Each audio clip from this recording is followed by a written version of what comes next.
అది జూన్ 15, 2024 రాజస్థాన్ బికనీర్ జయనారాయణ్ వ్యాన్ colony police station పరిధిలోని అంబర్పాన్ వెనుక ఉన్న చెత్త కుప్పలో ఓ గోనె సంచి పడి ఉంది. ఆ రోజు పారిశుద్ధ్య కార్మికులు ఆ చెత్తని తీయడానికి అక్కడికి వచ్చి తమ పని చేస్తున్నారు. ఇంతలో ఓ బరువైన మూట వారి చేతికొచ్చింది. ఆ మూటనే చూస్తూ చెత్తలో ఈ సంచి ఏంటని దాన్ని ఓపెన్ చేశారు. అప్పటికే అది దుర్వాసన వస్తూ ఉండటం, పైగా మూటలో తలలేని మొండం కనిపించడంతో షాక్ అయిపోయారు. ఈలోగా విషయం ఆ చుట్టుపక్కల వారందరికీ కూడా తెలిసి అందరూ ఆ చెత్త కుప్ప దగ్గరికి వచ్చి తల కాళ్ళు చేతులు లేని ఆ మొండాన్ని చూసి విషయం పోలీసులకు చెప్పారు. దీంతో పోలీసులు ఆ మొండాన్ని హ్యాండ్ ఓవర్ చేసుకున్నారు.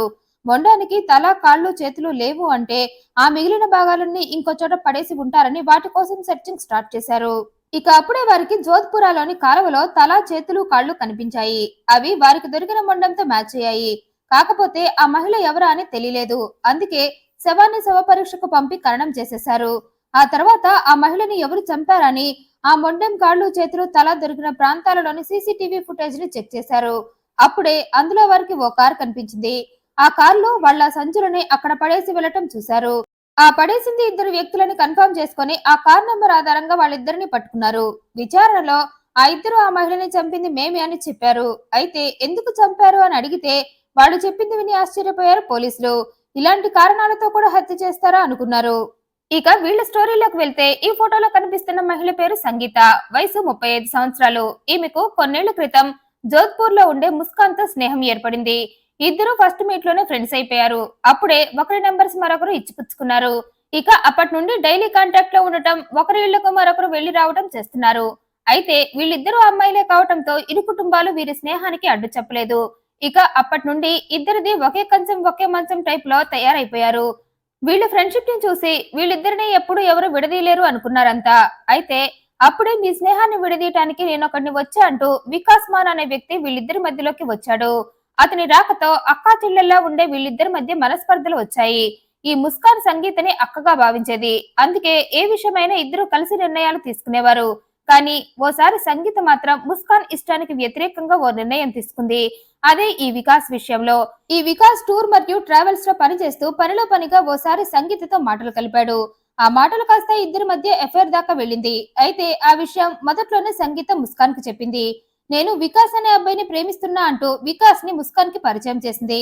అయితే దానికి ముస్కాన్ వైల్డ్ గా రియాక్ట్ అయింది. నాకు చెప్పకుండా వికాస్ లవ్ ని ఎలా ఓకే చేశావని సంగీతపై ఎగిరింది. అయితే దానికి సంగీత మాత్రం మా మనసులు కలిశాయి, ప్రపోజ్ చేసుకున్నాం, అంతా అనుకోకుండా అలా జరిగిపోయింది. ఇప్పుడు మాత్రం ఏమైంది? మా పెళ్లి పెద్దవు నువ్వే కదా, నువ్వే మా ఇద్దరి పెళ్లి దగ్గరుండి చేయండి.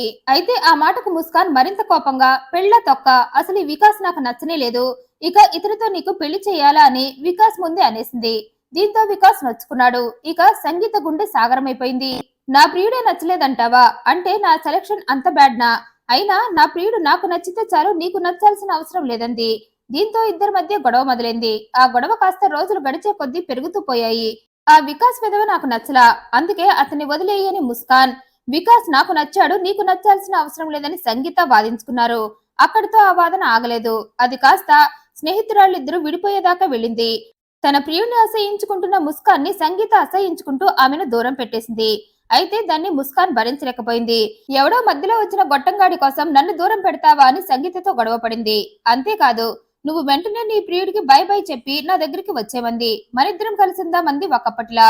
అయితే ఆ మాటలేవి సంగీతకు నచ్చలేదు. నా ప్రియుణ్ణి ఈ ముస్కాన్ అడుగడుగున అవమానిస్తుంది అని ఆమెపై కోపం పగ ఒకేసారి వచ్చేశాయి. అందుకే ముస్కాన్ కథ ముగిద్దామని ప్రియుడికి చెప్పింది.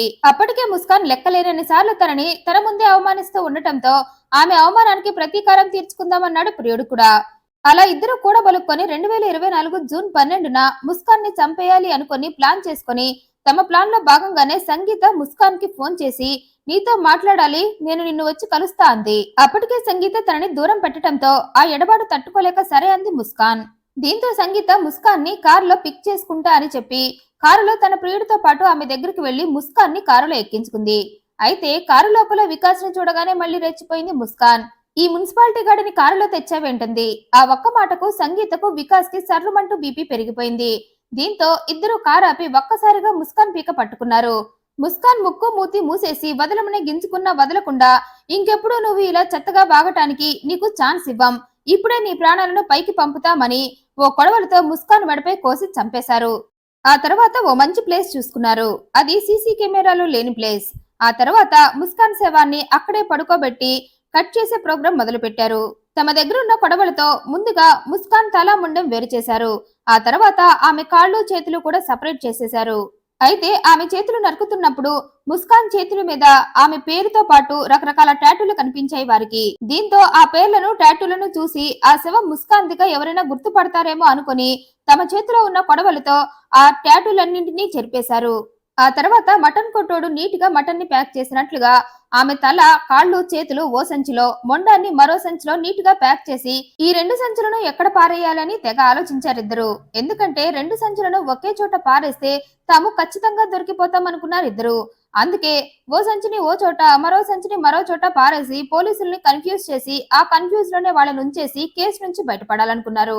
ఏవేవో ప్లేస్లు అనుకొని ఫైనల్ గా ఓ 2 ప్లేస్లను సెలెక్ట్ చేసుకున్నారు. ఆ 2 ప్లేసులలో ఈ 2 సంచులని పడేసి చేతులు దులుపుకుందాం అనుకున్నారు. తల ఒక చోట, మొండెం ఒక చోట ఉంటే పోలీసులు ఈ కేసుని సాల్వ్ చేయలేరనుకున్నారు. పైగా చేతుల మీద ఉన్న టాటూలతో సహా సాక్ష్యాలన్నీ చెరిపేశాం, ఇంకా తమ జీవితానికి ఏం డోకా లేదనుకున్నారు. ఇక ఏ అడ్డం లేకుండా తమ ప్రేమని కొనసాగించొచ్చు అనుకున్నారు. హ్యాపీగా పెళ్లి చేసుకుని సెటిల్ అయిపోదాం అనుకున్నారు ఇద్దరు. ఇక ఆ 2 సంచులన్నీ కారులో పడేసి కార్ని బికనీర్ కు పోనిచ్చి అక్కడ ఉన్న చెత్త కుప్పలో మొండాన్ని పడేసి తలను, కాళ్లను, చేతులను జోధ్పూర్ లోని కాలువలో పడేసి పోయారు. అయితే అంతా పర్ఫెక్ట్ గా ప్లాన్ చేశాం, తల, మొండం వేరే వేరే చోట పడేశాం, ఇక ఈ హత్య బయటకు రాదు, మనం దొరికిపోము అనుకున్నారు ఇద్దరు. అయితే ఇక్కడే పోలీసులను తక్కువ అంచనా వేశారు. వీరిద్దరూ ఆ కారులో వస్తుంటే ఆ కార్ నంబర్ ఆధారంగా ఇద్దరిని పట్టుకున్నారు పోలీసులు. విచారణలో వీరి స్నేహం దగ్గర నుండి ముస్కాన్ వికాస్ ని అసహ్యించుకున్నంత వరకు మొత్తం కథంతా వివరించారిద్దరు. తమ ప్రేమను ముస్కాన్ అసహ్యించుకుంటుందన్న కారణంతోనే మేమిద్దరం ఆమెపై పగబట్టి చంపేశామన్నారిద్దరు. అతి స్నేహం కూడా పెను ప్రమాదమే అని ఈ వీడియో చూస్తే తెలుస్తుంది. ఈ వీడియోపై మీ అభిప్రాయాన్ని కమెంట్ రూపంలో తెలియజేయండి. మరింత ఇంట్రెస్టింగ్ అండ్ జెన్యూన్ ఇన్ఫర్మేషన్ కోసం ఈ వీడియోను లైక్ చేయండి, షేర్ చేయండి, మా ఛానల్ సబ్స్క్రైబ్ చేయండి. Thanks for watching.